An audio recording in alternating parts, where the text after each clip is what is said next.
Hindi siya sinasadyang na-summon upang maging isang manggagamot, ngunit mas malakas pa siya kaysa sa mga maalamat na bayani. Si Yusato ay isang malungkot na walang pangarap na high school, na walang nangyayari sa kanyang buhay. Masamang grades, walang kaibigan, walang babae, katulad mo. Sa madaling salita, siya ang mabait na tao na tumutulong sa ilang mga ibon sa karaniwang araw. Gayunpaman, nais niyang nasa isang mundo ng pantasya siya upang gamutin ang kanyang pagkabagot sa pagiging isang ordinaryong talunan. Ngunit isang araw, may nagnakaw ng kanyang payong, at nagpasya siyang hintayin ang paghinto ng ulan dahil ang mga prinsesa ay hindi dapat maulanan. Gayunpaman, sa kabila ng paghihintay, hindi tumitigil ang ulan. Bigla, narinig niya ang student council na si President Suzum na nagtatanong sa kanya kung ano ang nangyayari. Tinatanong niya kung wala siyang payong at sa kabila ng kaba sa paligid niya, kinukumpirma niya. Sinabi niya sa kanya na malapit nang magsara ang paaralan, at kinuha ito ni Yusato bilang isang senyales upang mawala ang kanyang pangit na mukha sa kanyang paningin. Nagpasya siyang umalis, ngunit pinigilan siya ng maganda at perpektong presidente sa pamamagitan ng pagsasabi sa kanya na hindi siya nito hahayaang maulanan. Biglang lumitaw ang vice-presidente na si Kazuki, ang tipikal na perpektong dude, at sinabing hahayaan niya si Yusato na mahiram ang kanyang extra. Tinanong ni Suzum kung magkaibigan sila, ngunit sumagot si Kazuki na magkaklase lang sila. Nalilito si Yusato dahil hindi pa sila nag-uusap noon, ngunit napagtanto niya na siya ang tipikal na kasuklam-suklam na mabait na lalaki. Nagpasalamat si Yusato sa kanya para sa payong, at tinanong ni Kazuki kung ano ang dapat nilang itawag sa kanya. Pumagitna si Suzum sa pagitan nila, sinabi sa kanya na tatawagan din niya itong Yusato. Namumula ang nakakaawa nating talunan, sa pag-aakalang sinusubukan niyang makipaglandian sa kanya. Tinanong nila kung gusto niyang maglakad pauwi kasama nila, na hindi rin siya makapaniwalang magkakaroon siya ng pagkakataong maglakad kasama ang mga cool na bata. Tinanggap niya ang deal at habang naglalakad sila, ipinaliwanag ni Yusato na nakikipag-usap lamang si Kazuki sa mga babae at iba pa. Sagot ni Kazuki na sinasagot lang niya ang mga tanong ng babae. Tinukso ni Suzum ang kasikatan ni Kazuki, at sinubukan ni Yusato na ibigay ang kanyang pinakamahusay na salita. Binanggit niya kung paano si Suzum ay mahusay sa lahat ng bagay. Tama, bahagya siyang umalis sa basement ng kanyang ina. Tinawag ni Suzum ang kanyang sarili na isang karaniwang estudyante, ngunit nagpasya din si Kazuki na sumali sa hangal at tangang partido, na binanggit kung gaano siya kaperpekto. Siya ang pinaka-best student, magaling sa sports, mabait at maganda din. Pagkatapos ay nagpasya si Yusato na ibigay ang kanyang makakaya at tinanong kung sila ay mag-couple. Nataranta ang dalawa, pero ang paliwanag ay chismis lang iyon dahil napakaraming oras silang magkasama sa student council. Nakadama pa rin siya ng impressed, na si Yusato lang ang may lakas na magtanong nito. Tinanong ni Suzum kung may ilang plano si Yusato para sa hinaharap. Ngunit plano niyang manatili sa basement ng kanyang ina. Binanggit ni Kazuki na nagtatanong siya ng parehong tanong sa lahat. Sumagot si Suzum na curious lang siya dahil wala siyang ganun. Nagtanong si Yusato kung bakit wala siya, at ibinunyag niya na wala siya dahil nagagawa niya ang lahat ng kanyang mga layunin ng medyo mabilis. Ibinunyag niya na sa kadahilanang iyon, nararamdaman niyang nakahiwalay siya at hindi niya iniisip na kabilang siya sa lugar na ito. Ngunit iniisip ni Yusato na halos magkapareho sila dahil pareho sila ng nararamdaman sa kanilang buhay. Biglang narinig ni Suzum at Kazuki ang isang kampana at tumigil. Nataranta si Yusato at nagtanong kung ano ang nangyayari. Tinanong ni Kazuki kung narinig niya ang kampana, ngunit hindi narinig ni Yusato.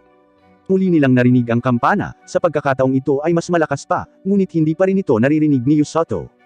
Papalapit siya nang biglang may lumitaw na magic circle sa ilalim ng kanilang mga paa. Nagsimulang mabigla si Kazuki, ngunit naglabas si Yusato ng ilang katotohanan. Pinapatawag sila sa ibang mundo. Iniisip ni Kazuki na baliw ang talunan na ito, ngunit nagulat sila sa reaksyon ni Suzum.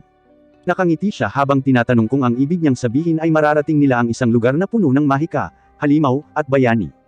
Sa mga huling sandali na iyon, humanga si Yusato sa kung paano may kinalaman si Suzum sa bagay na iyon. Makalipas ang ilang segundo, binuksan nila ang kanilang mga mata, at nakita ang kanilang sarili sa loob ng isang kakaibang silid.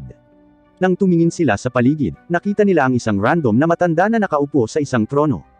Nalilito si Yusato tungkol sa lugar na ito at sa mga tao nito, ngunit hindi alam ni Kazuki.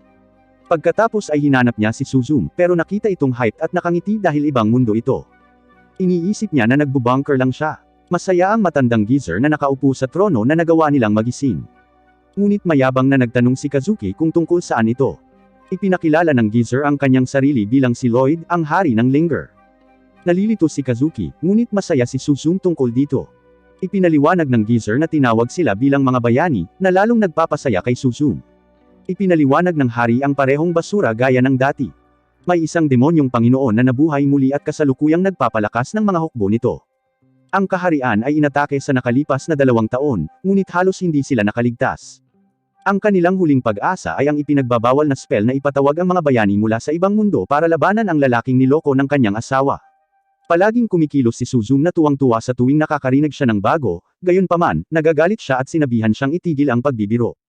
Literal niyang tinatawag ang hari na makasarili dahil sa pagkaladkad sa kanila dito at paggawa ng maruming gawain. Hiniling niya sa kanila na ibalik sila sa kanilang mundo, ngunit ipinaliwanag ng hari na hindi iyon posible dahil ang pagpapatawag ay gumagana lamang sa isang direksyon. Ipinagpatuloy ni Kazuki ang kanyang beast mode, binabanggit na lahat sila ay may mga pamilya at mga bagay-bagay. Sumagot ang hari na desperado na sila, ngunit walang pakialam si Kazuki. Siya ay nagalit, ngunit ang mga sundalo ay nakatutok ang kanilang mga armas sa kanya. Sinubukan ni Yusato na pakalmayan siya, at sa wakas ay sinunod ni Kazuki ang ilang magandang payo. Ang hari ay lumakad pasulong at lumuhad sa harap ni Kazuki, nangako na makakahanap ng paraan para pauwiin sila pagkatapos ng trabaho. Ang lahat ay lumuhad din at tinanong ni Suzum ang hari kung bakit niya sila tinatawag na mga bayani. Sinabi ng hari sa kanyang mage na si Welsi na magpaliwanag. Inihayag niya na ang summoning spell ay naghahanap ng mga taong may potensyal na maging bayani. Sa madaling salita, lahat ng may ganoong potensyal ay makakarinig ng tunog ng kampana. Naiintindihan ni Suzum at Kazuki ang kondisyong iyon, ngunit pagkatapos ay tandaan na si Yusato ay iba. Nagtatanong sila kung talagang wala siyang narinig at kinukumpirma niya, ibig sabihin, nakarating siya dito nang hindi sinasadya. Ang kanyang mga magulang ay hindi siya gusto, o sa mundong ito, tulad mo. Pagkatapos ay pumunta sila sa silid ni Welsi upang suriin ang kanilang mahiwagang kakayahan. Ang kailangan lang nilang gawin ay hawakan ang bowl ang kristal at makikita nila kung aling magic ang magagamit nila. Si Suzum ay napahiya habang si Welsi ay nagsimulang maghanda para sa pagsusulit. Samantala, tinanong ni Kazuki si Yusato kung ayos lang ba siya sa lahat ng ito. Sinabi ni Yusato na ayos lang dahil sinabi na sa kanya ni Welsi na maaari pa rin siyang gumamit ng mahika sa kabila ng hindi niya kayang maging bayani. Gayunpaman, si Kazuki ay nagsasalita tungkol sa pagpapatawag sa mundong ito laban sa kanyang kalooban. Sa kanyang kaso, hindi nila siya gusto. Ibinasura ito ni Yusato dahil ito lang ang gusto niya. Iniisip ni Kazuki na si Yusato ay medyo chill tungkol dito, ngunit binanggit niya na si Suzum ay ang kakaiba. Tinitingnan nila siya bilang isang tipikal na weirdo at iniisip na totoo yun, hanggang sa puntong iniisip ni Kazuki na ito ang kanyang pagiging optimista. Alam ni Yusato na hindi ito ang kaso, ngunit bigla nilang nakita ang bowl ang kristal na kumikinang.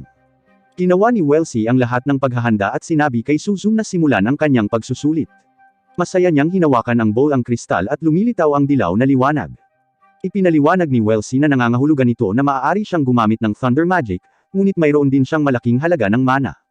Iniisip ni Kazuki na mukhang masaya si Suzum, ngunit sa kaibuturan ni Yusato, alam ni Yusato na akma ang magic na ito sa kanyang pantasyang pangarap. Pagkatapos ay hinawakan ni Kazuki ang bowl ang kristal, at ito ay pumuti. Ipinaliwanag ni Welsi na mayroon siyang light attribute. Natuwa si Suzum, sinabihan siyang gumamit ng laser beam at iba pa, ngunit sinabihan siya ni Yusato na ihinto ang pagiging nerd. Naiinis siya na pinatigil siya ni Yusato, ngunit pagkatapos ay ipinahayag niya na gusto niya yun sa isang lalaki. Nadudurog ang pakiramdam ni Yusato, naisip niya siya bilang perpektong babae, siya pala ay isang freak. Ipinaliwanag ni Welsi na ang light magic ang pinakamalakas na katangian dahil kinukontra nito ang Demon Lord. Nagpasya si Yusato na subukan din ito, ngunit mayroong isang flash ng berde. Naisip ni Suzum at Kazuki na maganda at nakakakalma ang kulay at tinanong si Welsi kung ano ang katangiang iyon. Gayunpaman, si Welsi ay nababaliw. Hinawakan niya ang kamay ni Yusato at tumakbo pabalik sa silid ng trono. Ang hari ay nalilito ngunit nagtanong kung nasuri na nila ang kanilang mga kakayahan. Kinumpirma ni Welsi, binanggit ang malaking potensyal ni Kazuki at Suzum. Pero may problema, si Yusato. Tumatawa ang hari habang nagtatanong kung may kapangyarihan ba siyang kontrolin ang kadiliman o ano. Ngunit laking gulat niya nang malaman niyang naging berde ang kristal. Ipinaliwanag ni Welsi na ang kanyang katangian ay napakabihirang, ngunit sinabi sa kanya ng hari na tumahimik at huwag sabihin ito. Nalilito si Yusato sa pag-aakalang masama ang kanyang katangian. Nagsimulang magplano ang hari, binanggit na dapat nilang dalhin si Yusato sa malayo sa kastilyo hanggat maaari. Gayunpaman, hindi niya iniisip na mayroong anumang ligtas na lugar. Baka itago muna siya sa bayan sandali. Samantala, may babaeng naglalakad sa hallway.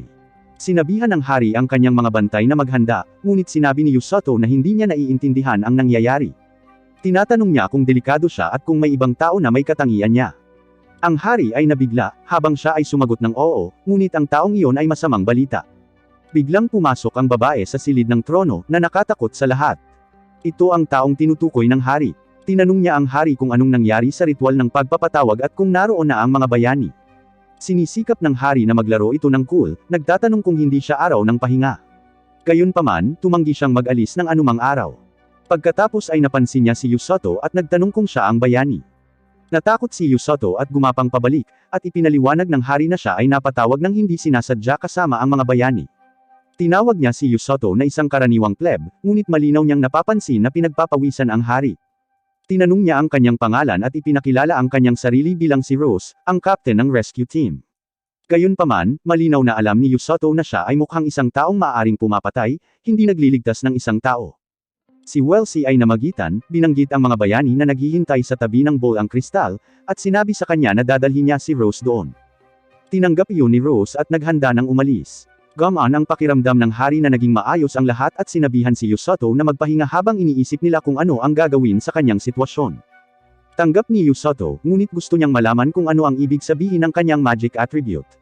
Siya ay hangal na nagtatanong kung ano ang ibig sabihin ng berdeng ilaw. Nang marinig ang mga salitang iyon, tumigil si Rose.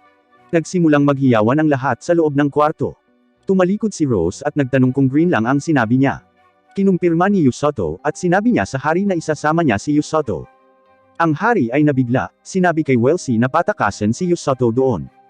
Nagspell si Welsi, na lumilikha ng bula sa paligid ni Yusato, na pinipilit siyang palabasin ng kastilyo. Gayunpaman, ngumiti si Rose at tumakbo palabas sa kanyang nakakabaliw na bilis. Ang bula ni Welsi ay lumabas sa bintana at sinusubukang dalhin siya sa malayo hanggat maaari sa labas ng kaharian. Gayunpaman, ang bilis at lakas ni Rose ay nagbibigay daan sa kanya upang maabutin siya. Pagkatapos ay sinuntok niya ang bula, nabasag ito. Iniisip ni Yusato na tapos na siya dahil, pagkatapos ng lahat, walang mga parachute sa mundong ito. Gayunpaman, nagawa ni Rose na maabot at mahuli siya. Gumamit siya ng isang estatwa upang matigil ang kanyang pagkahulog at tinawag ang hari. Sinabi niya sa kanya na gagawin niyang wastong manggagamot si Yusato at lumayo.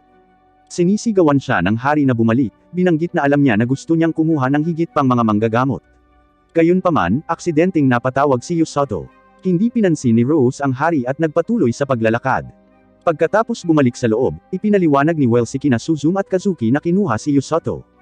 Nag-aalala sila na baka nasa panganib siya, ngunit ipinaliwanag ni Welsi na hindi iyon ang kaso. Gusto ni Kazuki ng paliwanag. Inihayag niya na siya ay dinala mula sa kastilyo patungo sa rescue squad. Inihayag niya na ang katangian ni Yusato ay healing magic. Bihira ang mga manggagamot sa mundong ito at isa na rito si Rose. Samantala, dinadala ni Rose si Yusato sa ilalim ng kanyang braso sa kanyang base nang ang isang fox girl ay nagbigay pansin sa kung ano ang nangyayari. Patuloy na ipinaliwanag ni Welsi na ituturo ni Rose kay Yusato ang lahat ng kanyang nalalaman. Iniisip ni Suzum na medyo normal iyon, ngunit inihayag ni Welsi na ang mga pamamaraan ng pagsasanay ni Rose ay hindi karaniwan. Ibig sabihin, si Yusato ay maninirahan sa impyerno. Matapos maabot ang base, ipinaliwanag ni Rose na si Yusato ay may potensyal na maging isang manggagamot. Medyo nalilito siya, at ibinunyag niya na dito siya titira mula ngayon at iyon ang dahilan kung bakit niya siya dinala. Pagkatapos ay tinawag niya ang iba pang miyembro, ngunit nang tingnan sila ni Yusato, napagtanto niyang literal silang isang banda ng mga bandido. Sinabihan sila ni Rose na alagaan si Yusato, ngunit lahat sila ay tumingin sa kanya na parang mga serial killer. Sinusubukan niyang umatras habang natatakot sa takot, ngunit nagpakilala ang mga lalaki, na mukhang isang pagnanakaw. Gayunpaman, pinalayas ni Rose itong, dahil umiiyak si Yusato sa takot. Nagrereklamo sila, na binabanggit na ipinakilala nila ang kanilang sarili sa isang magandang paraan. Ipinaliwanag ni Rose na lahat sila ay kabilang sa pangkat ngunit hindi mga manggagamot. Sa katunayan, ang kanyang rescue squad ay may 2 pang healer, ngunit sila ay nakaistasyon sa ibang lugar. Kaya naman siya mismo ang magtuturo sa kanya tungkol sa healing magic. Si Yusato ay nabigla, ang kanyang instincts ay nagsasabi sa kanya na sumigaw at tumakbo, ngunit hindi siya makagalaw. Sinusubukan niyang humingi ng isa pang instructor, ngunit hindi siya pinapansin ito habang sinasabing magsisimula ang pagsasanay bukas. Inutusan niya si Tung na ipakita kay Yusato ang lugar at umalis. Initian siya ng bandidong gang at sinabi sa kanya kung gaano kalungkot ang magiging buhay niya dahil tuturuan siya ni Rose. Sa madaling salita, mabubuhay siya sa impyerno. Sa gabi, una ay nag-aalala si Yusato sa lahat. Ngunit pagkatapos ay napagtanto niyang walang saysay ang pag-aalala at nakatulog.